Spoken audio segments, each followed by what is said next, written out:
I got 1K each pocket. How they told me see me doing this, that really what I'm stopping. Really think I'm with the coolest, but she think I had no option. Got a Taurus with a extended clip. I hope I don't get a pocket. How the Taurus, bitch, I missed that girl, but I really had no option. Had no option. Get this seance going, so apart, I wanna turn on sun. I don't wanna see it snowing, so my girl don't wanna hurt her no, but this the route I'm going. Think it got me all figured out, girl, you not even know that. You not even know that. Think it got me all figured out, girl, you not even know that. I got 1K each pocket. How they told me see me doing this, that really what I'm stopping. Really think I'm with the coolest, but she think I had no option. Got a Taurus with a extended clip. I hope I don't get the poppin'. Had a Taurus, bitch, I missed that girl, but I really had no option. Get this seance going. Told Apollo I wanna turn on sun. I don't wanna see it snowing. Told my girl don't wanna hurt her no, but this the route I'm going. It got me all figured out, girl, you not even know it. They told me see me doing this, that really what I'm stopping. They think I'm with the coolest, get the seance going, get the seance going, get the seance going, get the seance going, I know you tryna reach me.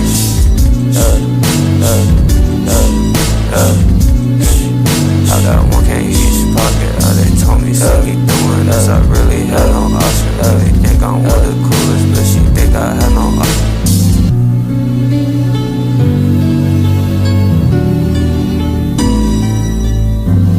They was like, here you go. But you still gonna have to pay them bills on it. Yeah, man. Yeah, man. I need to put my phone out anyway, man. There's some few things I want to talk about and shit. You know what I'm saying? I did say I wanted to get into some quick games and all that. Because we running on a little time, y'all. We are running on a little time. The world been moving, man. Just know that the world been moving. I hope everyone just and in their own wave and grooving for real. This is a game I just made up. I call it Do We Care? Now, you answer it just saying, yes, we care, or we don't care. And if you like to explain why, you can. If not, we can move to the next thing. Do we care who made the potato salad? Do we? Heck yeah, we care who made the potato salad. Yeah. But yeah. I mean, of course, we know not everybody know how to make potato salad. But yeah, we care like a motherfucker. I'm glad. I mean, I know I care about who make it. You know, I ain't trying to be rude, but like, it do matter who made the potato salad when you want to eat. But when it come down to that, like, let me ask you this: you got a preference on it, like? Because you know different people make this different Like, textures. do you like the softer potatoes? Do you like the sweet potato salad? You like it tangy where people put a little too much mustard in there? Like, some people do put a little too much mustard. Some people put big chunks of potatoes in. Yeah, you got to be able to balance it out. That's just like trying to balance out a coleslaw if you like eating coleslaw. Some people make coleslaw really cold. Some people make coleslaw really temp warm. And that's just coming from country folk food. You know what I'm saying? Make it really sweet. Yeah. Make it real salty. Mm-hmm. Some people make it more vegetable-y than, or some people might have a little cabbage in it. Yeah. But it do matter. I think we do care. We do care. Do we care about R.Kelly? Hell yeah. Like, not to even be about that. Not to even be like that. But yeah. Yeah, but R.Kelly really. Like, I mean, if we just gonna be real about it, like, as far as the music. The music and the history that he's made, of course we care about R.Kelly. Yeah. But you know what I'm saying? We don't care about Robert. We don't care about Robert. Nah, that nigga Robert in jail. I'm not gonna lie to you. Robert in jail like a mug. But yeah. We care about R.Kelly though. Shit. Oh man. Okay. I was like, I don't know if you was gonna answer that one or not, but I'm gonna go ahead and answer anyway. Yeah, we definitely gonna. I mean, be real. Yeah, we care about the music. I ain't gonna. Yeah, you know I was what I'm about to say you know what I'm saying? I ain't gonna lie. But at the same time, we don't. We do care, but we don't care about Robert. Yeah. No, I mean, it's like this. You can just understand his actions don't negate his music, don't negate all his hard work. Yeah, I ain't gonna negate him as a black man when it comes to what he's done for the game and the music and everything, and transcended and proven that his production, his sound, his writing, his skill, his talent ain't just you know what I'm saying? It's but that's a whole different thing that people don't understand. I seen the documentary. They went crazy on him. I ain't gonna lie to you. I seen that. Good. I got one for you though. Yeah, how about that? You asked me. Yeah. Matter of fact, let me switch it up. What do you care about? What do I care about? Tell me what you care about. What does Amir care about in life? Or like just like in general? Yeah, just in general, like a top 3. Top 3, I'll just tell you just the quality, there's different qualities that people have an admiration for or they have an ambition for. You know what I'm saying? Because when you treat life and decisions, you treat it with care. I'd at least treat it with care more now than I used to growing up. Like when you were a teenager becoming an adult, you know what I'm saying? You either learn quickly or you just let stuff keep happening to you. You know what I'm saying? But you're going to always go through stuff, I feel like, in life. But that's just there to test you as a man or as a woman, especially as a black man.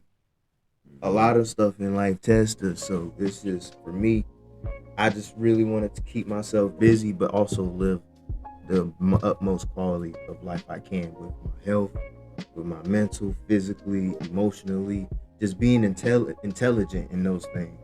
I speak on education before on the podcast, but for some people, you want to go to school. So for some people, you want to not go to school as your first thing. You know what I'm saying? Some people chose different routes. So it's a different journey for me, gaining knowledge.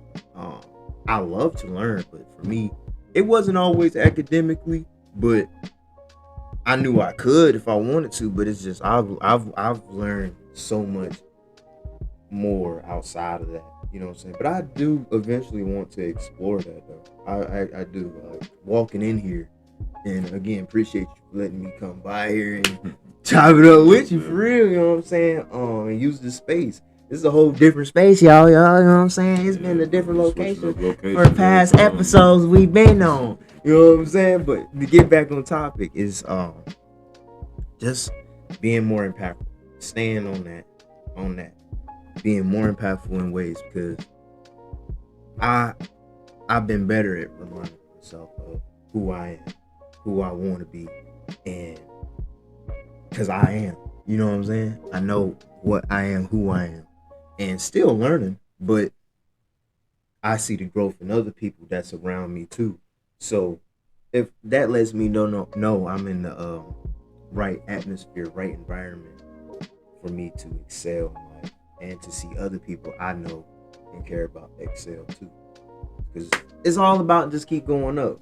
You're gonna go through a lot, but right now I'm living. So it's to just live, laugh, love, learn, whatever you want to call it. That might sound cliche, but there's layers to that and to the pursuit of those living and laughing and loving. That's good, but you can't have the yin and without the yang. Sorry about the phone notification. You can't have the good without the bad, basically, is what I'm saying. So I've been more accepting, more willing to learn more, and just being impactful. Impactful to myself, impactful to people that be around me, that I'm around, that I want to experience in this life. Experiencing, learning, having grace for myself. And that gave me patience. Because it keeps me calm and still. So I know how to maneuver. And not just, when I told you when you called me, I said, I hope whoever's watching over me, thinking about me, praying for me, that I don't lead myself into things that sound like a good opportunity at first, but it's disguised as something else. That's all I asked for in these past 2 months. I thought it was gonna be for 1 month because I had that feeling that I needed to ask that heading into the time that I was gonna be on. I didn't know what was to come, but I was here for it in my acceptance, in my grace for myself, and into being tapped in with who I am, knowing who I am. So it all connects for me. Once you start to realize that, for me, once I did, and knowing who I was, because I speak on childhood a lot, that's very important. Those years, it shapes your character, it shapes your mind to who you are, the makeup of who you are, the root of it. And then when it spreads out like roots and stuff, the neurons or any level of knowledge that you have, it all connects. From a book to the science, to the math, to the intangibles of a conscience, the intangibles of your spirit. All these things play a part. It's not that when people know things, you know things I don't know, he knows things I don't know, I know things y'all don't know, but it's still all connected, because once you share that information, you're connecting it. You're connecting your information perspective, I'm connecting my information, my perspective, his. They call that truth.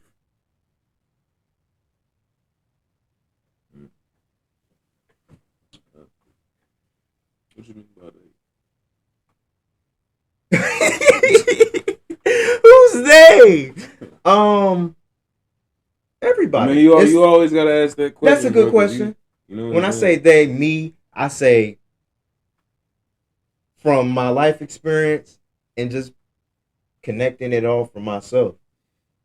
I'm not gonna tell nobody how to think or be. I'm just speaking on me and who I can be, who I am, actually.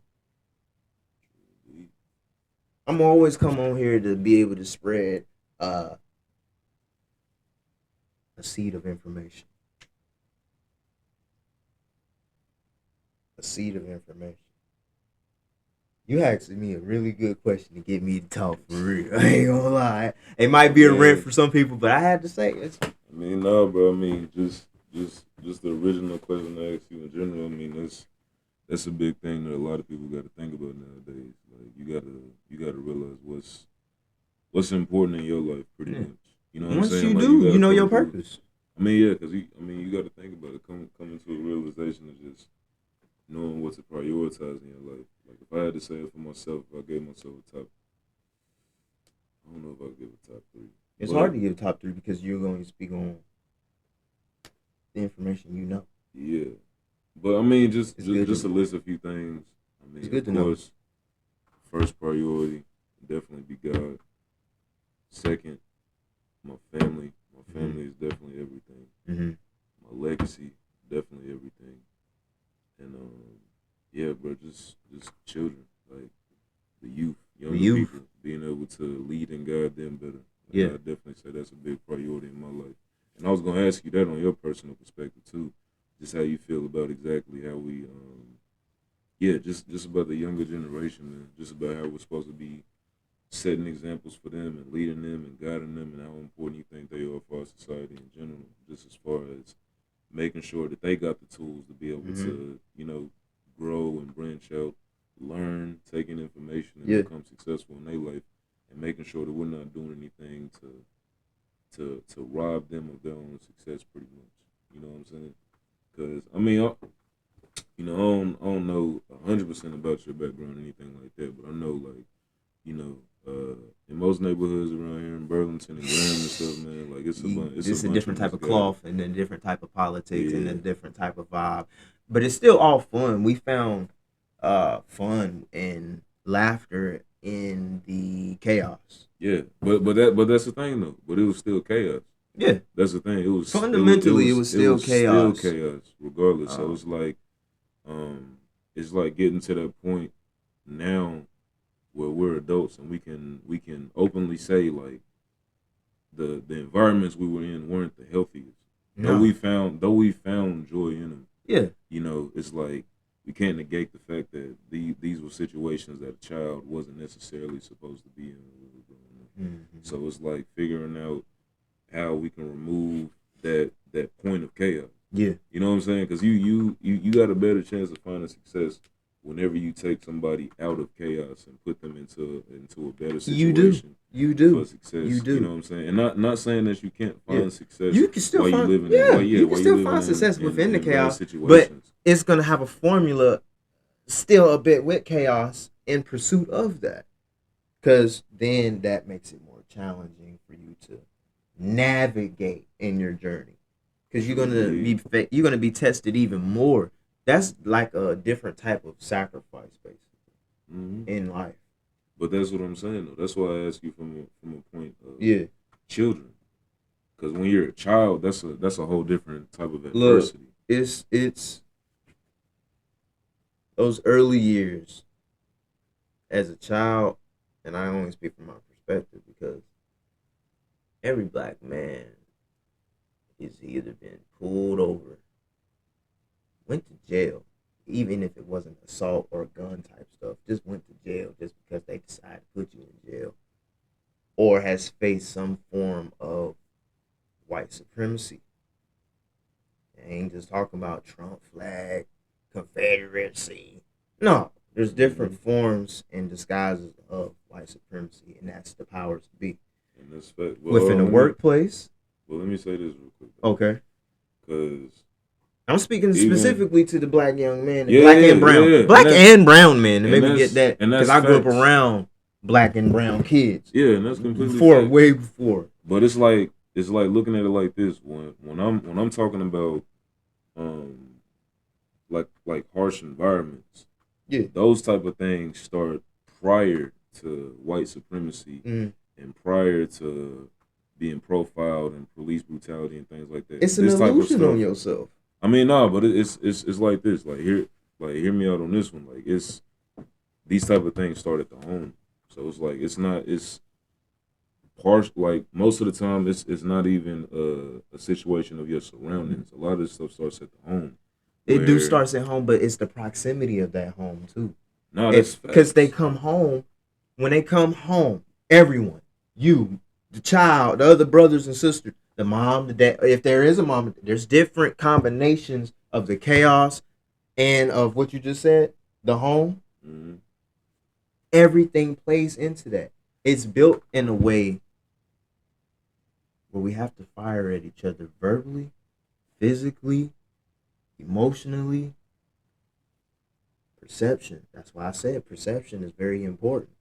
As a young man, if you don't got that perception or that imagination to just not to try your absolute best to still be a black man in this stuff, and a black or brown, whatever the case may be, and still survive. It's all survival. That's why with tough love, your upbringing, all that plays into what shapes you as a young man. But once you get older, you start to realize those things. Some people may take the therapy route. Some people might not, because they're limited. The money, all that, everything plays a part. So as a kid, you have to really just learn quick, because if you don't, you get caught into the chaos very easily. It doesn't take but 5 seconds. So let me break it down like this real fast, because like I said, you're absolutely right. It's just it doesn't take but 5 seconds to trade 5 seconds for 20 years. In the way that I view it, that starts at a certain point. I'm talking about when we're looking at it from the beginning. So like okay, let's just picture a typical scenario. Right? Yeah. Let's talk about like a project. Let's talk about a project or a low income area, like a lot of the areas that we got in this neighborhood. Yeah. So let's think about a household where we got a single mom. So she probably in Section 8. Most likely in Section 8. Housing. So let's think about a single mom, 2 kids. 2. Dad is around. So it's one dad. They both got the same dad. Isn't president. Yeah, let's just say they got the same dad. But the dad isn't president of the household. So present why? Because she put him on child support, or present because he's choosing not to do so and be a man? just present because of his own choices. Okay. So let's look at it. But let's look at it like this. Mm-hmm. So in that type of situation, two kids. These are young parents. Let's look at these being young parents. Yeah, they don't know. Like our age, 20, 21. Oh, okay, kid raising a kid, basically situation. Pretty much. But that's why I'm taking it from this, bro. Yeah. Because a lot of these issues start at the beginning from where it becomes a cycle.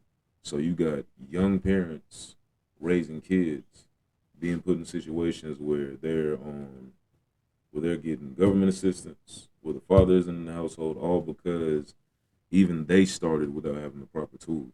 So what I'm initially saying by bringing this whole point up is when you're putting yourself in a position where you're a parent, you have a responsibility to a child.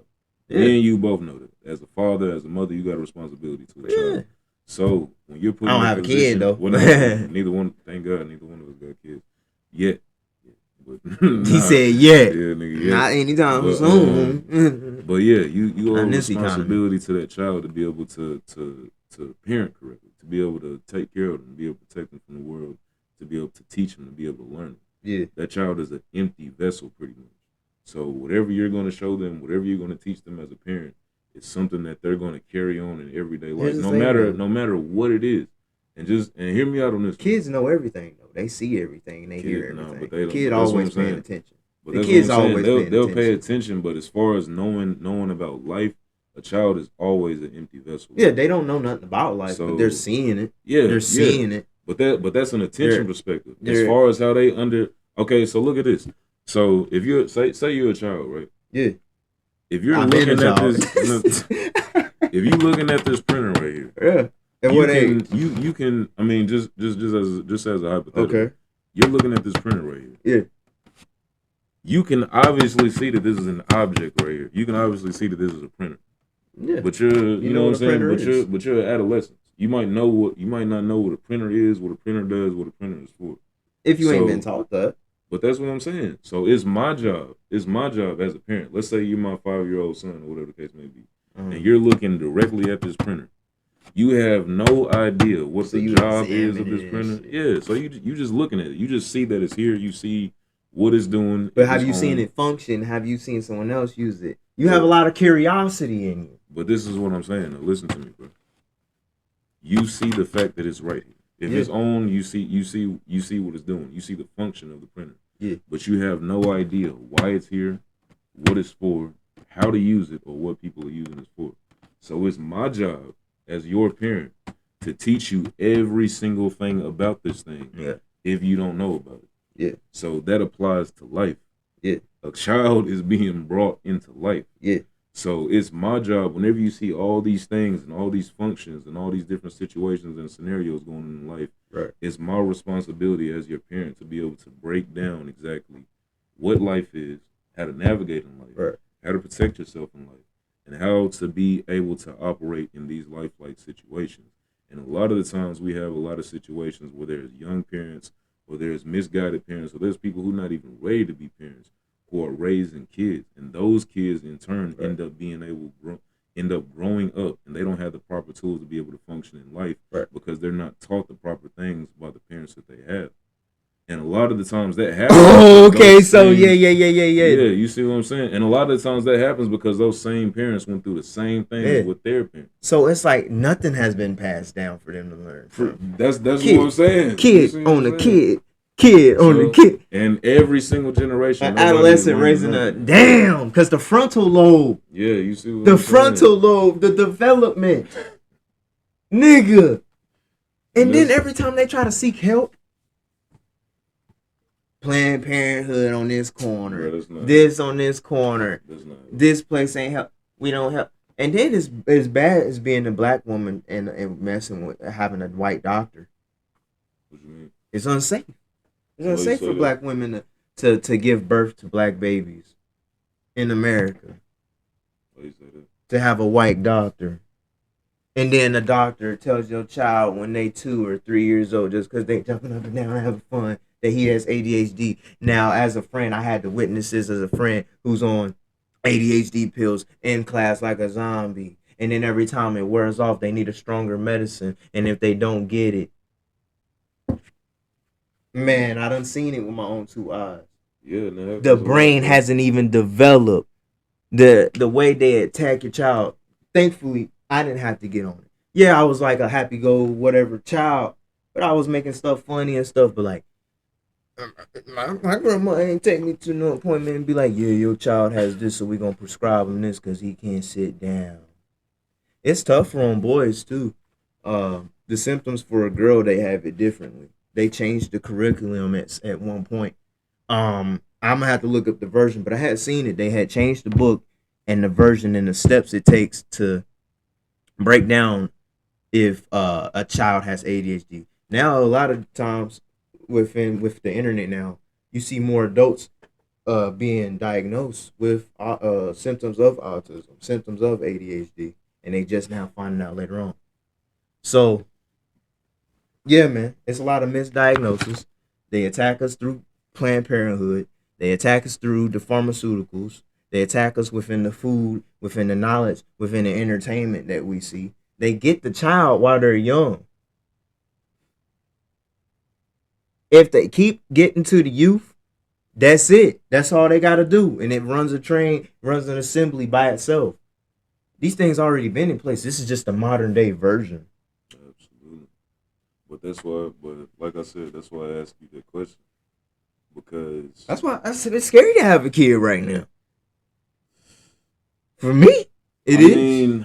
I mean, yeah. To raise it in this world now. But that's why a topic like this is important anyway. Because I mean, look at it. I mean, of course, me and you both know that there's a lot of things that come in opposition of these type of communities, black communities, low income. I want to get to I want to leave something for them for real. No, I feel you.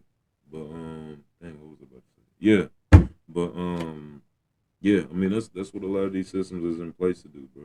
And if I'm being honest, that's why with organizations like this. Let me see. Like show them that. Yeah.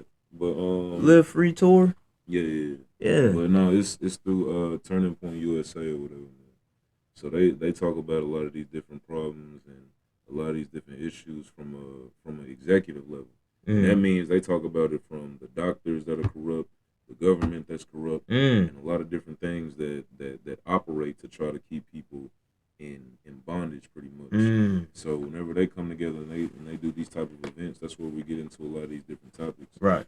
But yeah, I mean, overall, bro, I mean that's what a lot of people are fed, because I think it's a real issue that we don't have strong families in America these days, because a lot of the times, if your family isn't strong, if your family doesn't have the knowledge, if your family doesn't have the structure to be able to tell the lineage to pass something on. The lineage to pass it on. So you know that whenever Amir has a kid, that whenever your kid starts doing what a child is supposed to do, which is being rambunctious, which is being full of energy, which is being full of curiosity, which is being full of youth, full of youth, full of inspiration. You don't take that full child directly to the doctor, put them on medication so that they can suppress what a child is supposed to do. It's different suppressions. But hear me out on this one though. So whenever you have a lineage of a family structure that's going to be able to teach you and guard you from doing these things. A village. Yeah. So when you have a strong village, you're not going to be able to rely on things like government assistance to be able to raise your family. Because that's in turn, that's what happens. That's what happens all the time. We want y'all to turn to us. Vote for this and vote for that. We want y'all, but I'm not blaming it on that, but that plays a part. If you fuck with us, we'll give you this little piece of thing. But we take this big old percentage. This is ours. A lot of that is their fault, though. A lot of that is their fault, because I mean, government assistance. They do it on purpose. Ain't no damn assistance. Sometimes they do it on to purpose. Keep you in place, track you down, know where you at. Here's the daddy in the house, this or that. Black and brown, man, we going through the same things. It's just culturally different at the same time. But no, they do that stuff on purpose, bro. Of course. But I admire the families that do. That's why I see it in a lot of brown families, the Hispanic, the everything, the Spanish culture. They do what they do, and then they pass it to that child. I see, you know what I'm saying? You see it all the time, even with, and with in the Asian community too, how well rounded they are and precise and together, and they do everything together. You know what I'm saying? Because they know how to do life. That's what They I'm know how to saying. do life. They have a different respect They for it they within know their culture. exactly how to operate within the family. Yeah. But when you take situations There's leaders and stuff. where you have a broken black family, Yeah. what's gonna happen is exactly what we just talked about. You're gonna have a mother who's gonna be raising children on her own, who doesn't know how to do life. Well, not necessarily doesn't know how to do life, but she doesn't even know how to support herself in life. So what she does some is people turn was raised by towards- their grandparents too. I mean, Some yeah, weren't even raised by their parents. But even if they're raised by their grandparents, they have to be raised with the right type of information. So if they don't get that and they start relying for the government on these things, and it's not about we saying there's a right way, but there's definitely a nah, way of teaching. But at the same But time, that teaching is not. There's nothing to teach because they're faced with doing that, supporting themselves first off, and being able to support the kids too, and But then that's what still I'm try to saying. go to school, still try to do this. You know what I'm saying? But that's what I'm saying. That's everyday life, though. I that's didn't even what know this GA chair could go offers. back like that. Yeah. I'm sorry. But that's what I'm saying. That's what government assistance offers to people. It offers that support. It offers that guidance. It offers the knowledge, but it's in the wrong direction. So that's when you have kids that are relying on things like a government safety net, pretty much. You know what I'm saying? So you always gonna rely on food stamps. You always gonna understand that when you in trouble, that when you need money, that you can go to the government to be able to assist you with bills, finances, jobs, whatever the case may be. They do that so that they know and how even much you getting out and how much. But they even wanna to take give it you deeper, they gonna control the type of information you take in, control the type of environments you stay in, control the type of entertainment you take in. That's called redlining. That's called redlining. Even that. They did that way back in the 60s and 70s when they was doing the housing and shit. They did that to every fucking project, bruh. They been started this. They still doing it today. If the moment you see a white lady walking her dog in your neighborhood, just know gentrification is on its way. But listen, that's all I gotta say. Even down to the type of food that you eat. Yeah, what they gonna control that too. Cause you got different types of households where you got children growing up on straight fast food every single day. Well, you can't blame the parent though. They only doing the best they can and the best but still, can you?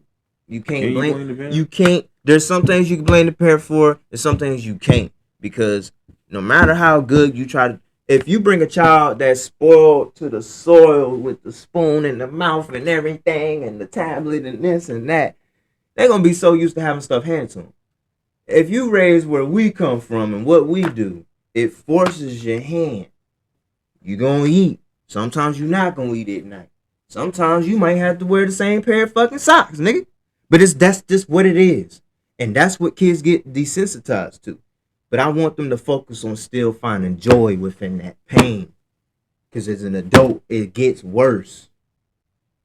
But you still gotta not want to submit to that bullshit. True indeed. And I'm glad you said that.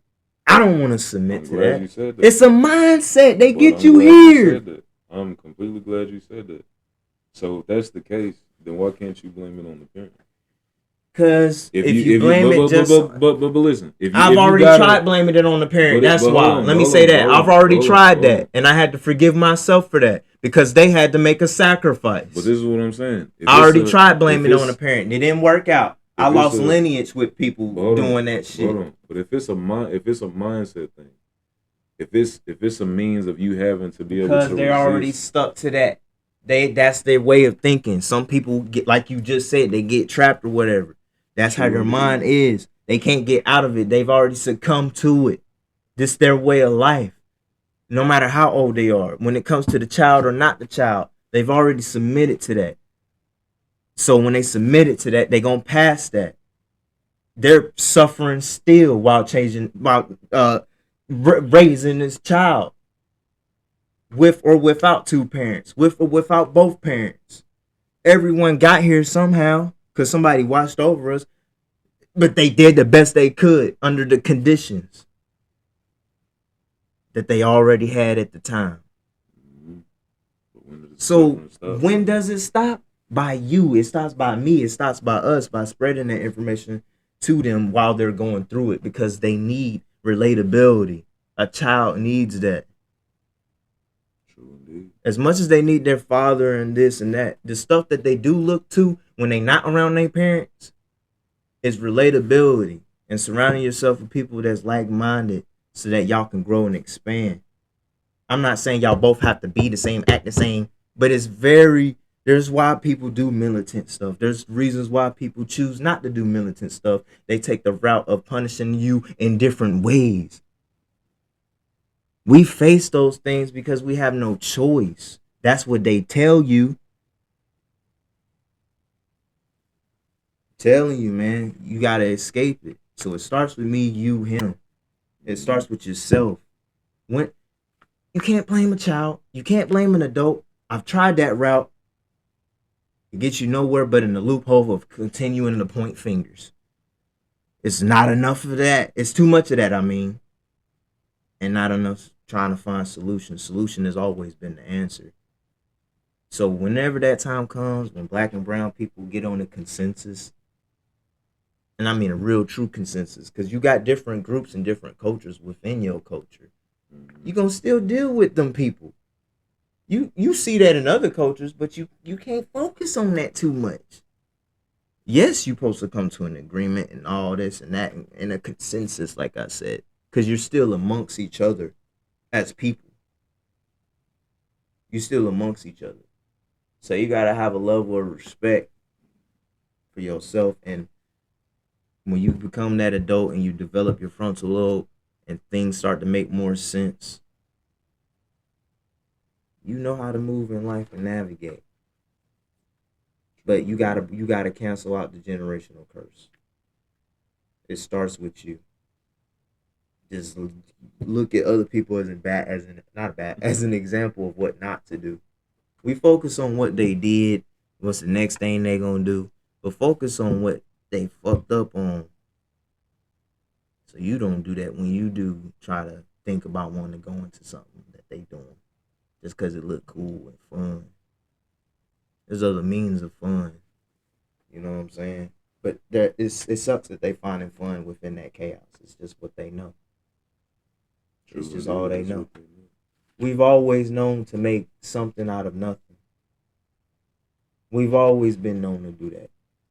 As people that don't have much, that's never been properly have justice for in every area and aspect, it always seems it takes like a sacrifice of some big traumatic event of one of us getting fucked up, and then next thing you know, it feels like things is getting better because now they see it, now they finally paid attention because this event had to happen only for distractions.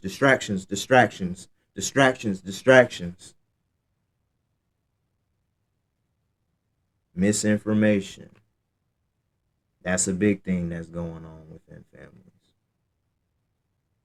A lot of people we know are misinformed, and it's sad.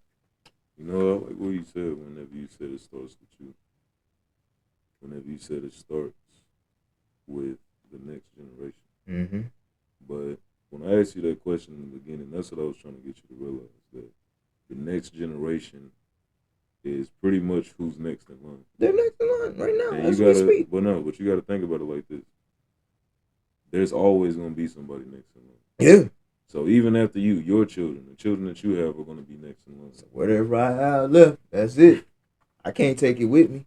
But the point I'm getting at is, at one point, the parents that we have now, the elders that we have now, the grandparents that we have now, were at one point next in line.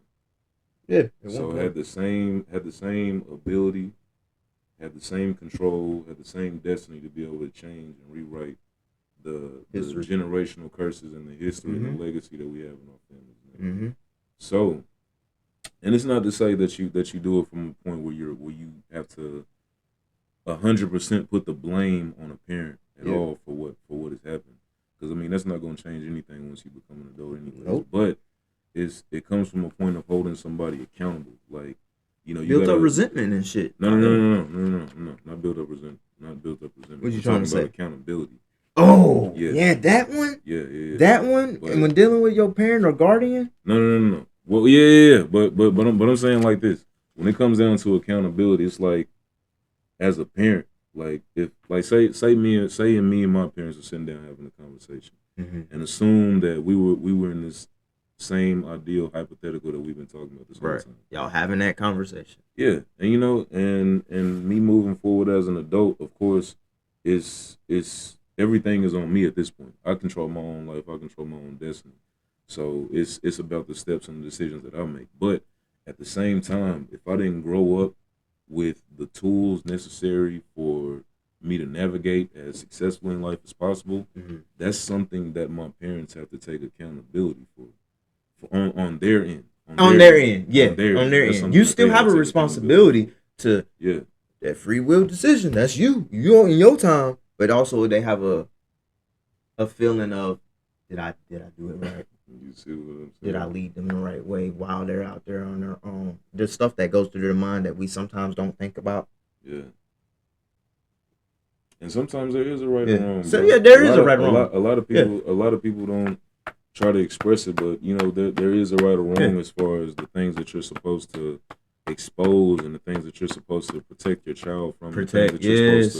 The tools that you're supposed to give to your child. Those tools bring a safety and a protection. I mean, overall it going brings into guidance. the world, guidance Overall guidance. But I mean, nobody's stupid, bro. You know, as a parent, whether you're giving your child the things that are going to be necessary for life or not. So, like I said, if I sit down and have this conversation with my parents, it's up to them to be able to hold themselves accountable and be like, you know what? As an individual. You know what I'm saying? And if they're not there as an individual. You know what I'm saying? And a lot of times you know when your parent is and is not open to that type of conversation and open to the critique and open to the accountability. Yeah. I struggled with that, but man, when I was dealing with what I was dealing with and they, you know, I try to have that, but I was raised by my grandparents. That's a whole different generational thinking. I'm telling you right now, bro. Trying to have them to have accountability is a whole different type of thing to deal with. But I had to accept certain things as an adult though to be where I'm at now. I mean, whether they had a conversation or not, bro, it never really negates the facts. You know what I'm saying? You don't negate the facts. Because think about it, bro. Would you, if you were to have a child right now, if you were to become a father right now, as the Amir that you are right now, would you asking sit me there? A question? Yeah.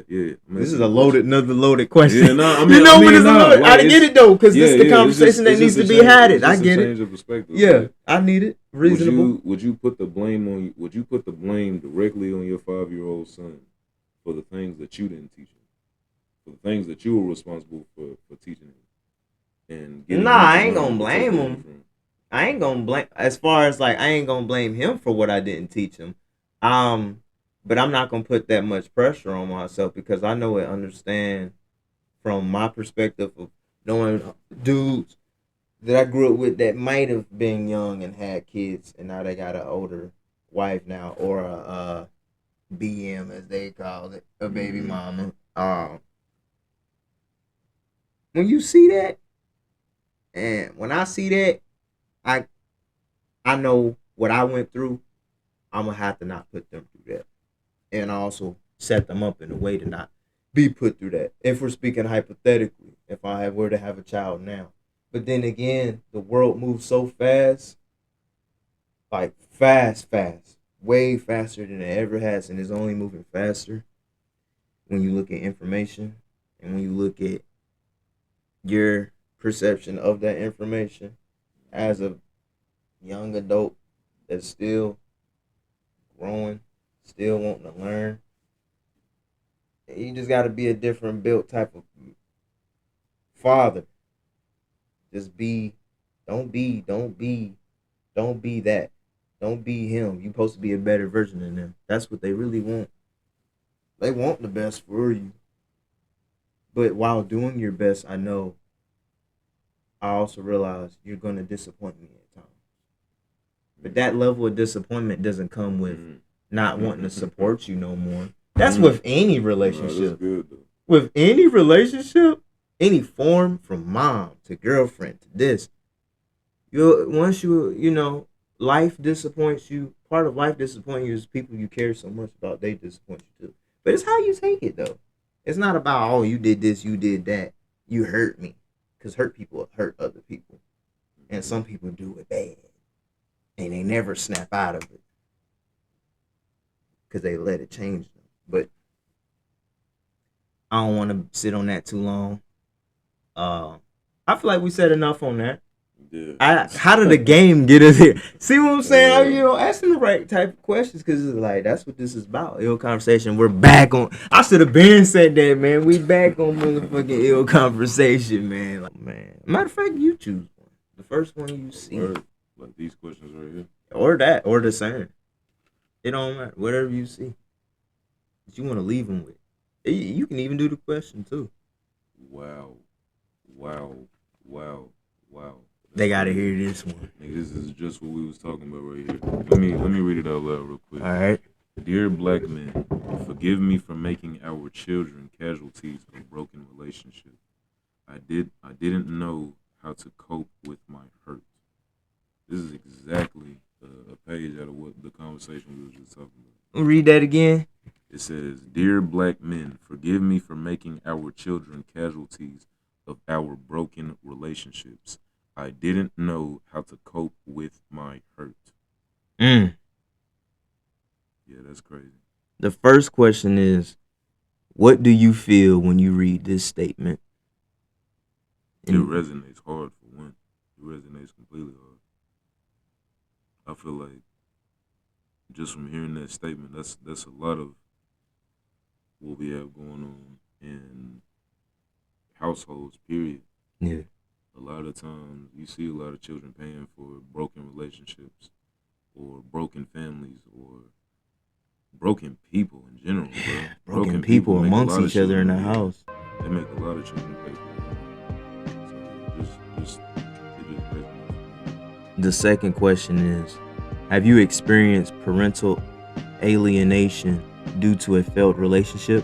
If so, how has that experience affected you? Absolutely. I mean, as far as the alienation part, I mean, it came in different ways, because that was something I felt, at least from my pop. Of course, my mom and my dad, they split up when I was 4 or 5 years old. So, it's him kind of just dipping out of the household, and then just, not having him Yeah. around anymore. It kind of took from that perspective where I felt that feeling, that alienation, or just that distance from him and everything, just the separation. But I will say I never had that from my mother. Never from your mom. Shout out to moms. Yeah, definitely. Shout out to every mom figure in your life. Some people, they only mom is they work mom. Yeah. When they go to work, that's the only time they feel, you know what I'm saying, at peace. It's weird how people get attached to certain things that bring them to peace at that temporary time in their life, in that time, while you feel alienated apart from where it actually needs to come from, even if it's not in your control or in your control. Like, it's just, Third question, what would it mean to you to receive this genuine apology from your child's/children's other parent? I'm gonna take that as receiving it. If I'm being honest, man, yeah, I've definitely had this conversation with my parents. I've had the blessing and the privilege of this conversation. But yeah, I mean, it was great. It was frustrating. It was hard. Yeah. It was emotional.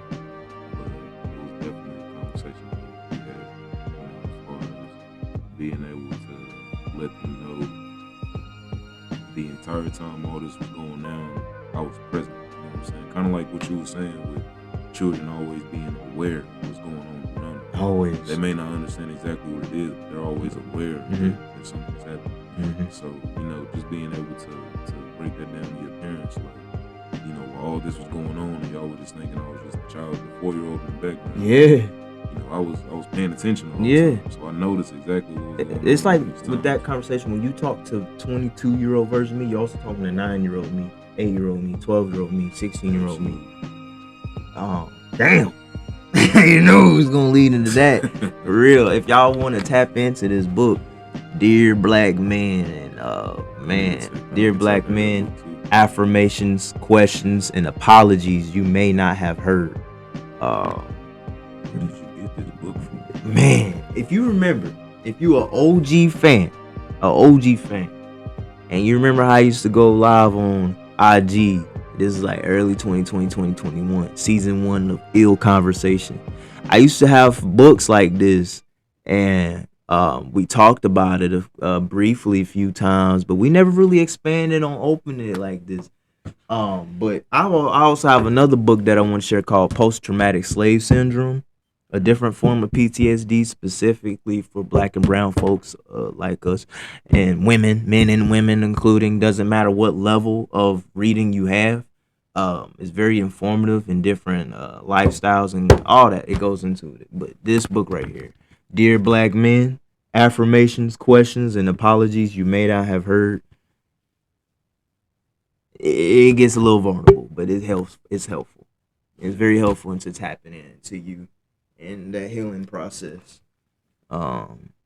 It's helped me. It's helped me. But I hope this helps someone too, to just tap into and just give it a read. You know what I'm saying? Hey, I got it from Amazon. I made sure I got it from the author though. You know what I'm saying? But yeah, it's a black woman that wrote this book.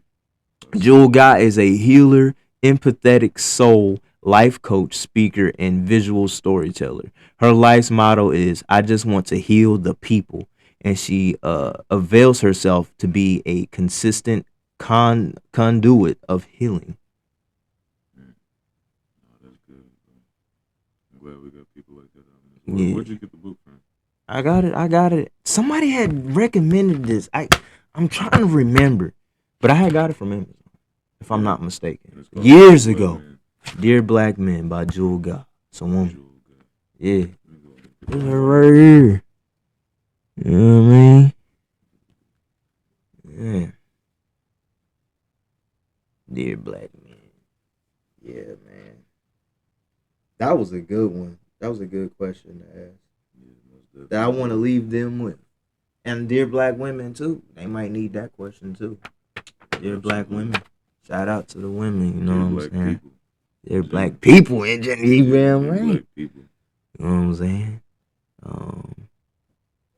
I think the reason why I brought this too, because the last time we interacted, y'all had shared some books with me, and I took it, like I said, upon myself to want to read more, because I was reading then, but not as much as I used to. But until that conversation, I picked up back on books, and I thought this would be a good one to bring. It ain't even 1,000,000 pages. You know what I'm saying? But I think that was good. I think that's a good enough episode to get out here. And I appreciate you again. You too, of course, Alex. Yeah, I definitely had to put that in my notes. Yeah, he put that in there. He locked in. That was real good. He locked in. Get like who? Come on. But yeah, man. But yeah, most definitely, bro. I'm glad we can always get together and always have these conversations. And, you know what I'm saying? Just being able to do something productive. Yeah, productive. Like, productive. Like, you know, we ain't doing nothing on the wrong side of the law. No. Plus, we talking about meaningful stuff, man. Very meaningful stuff, you know, that right now is as I always say, a 1, 2, 3% conversation that's gonna turn into a bigger percentage conversation once this is spread out. Cause ain't no use to holding this. Ain't no use to, man. We all gotta heal. So we can become our true selves. Don't stop ourselves. I already done that before. I've talked about that. It's not. Appreciate you though, man. Always, man. Always. I always appreciate you having you on here. You too, Alex, of course. You know what I'm saying? He's, you know what I'm saying, doing what he did. But hey, y'all see us. Y'all see me. Where you at? Where you gonna be? Ride your lane, ride your wave. Always know through that pain, it's gonna be worth it. It'll be okay. That's Ill Conversation, everybody. I'm out. Amen.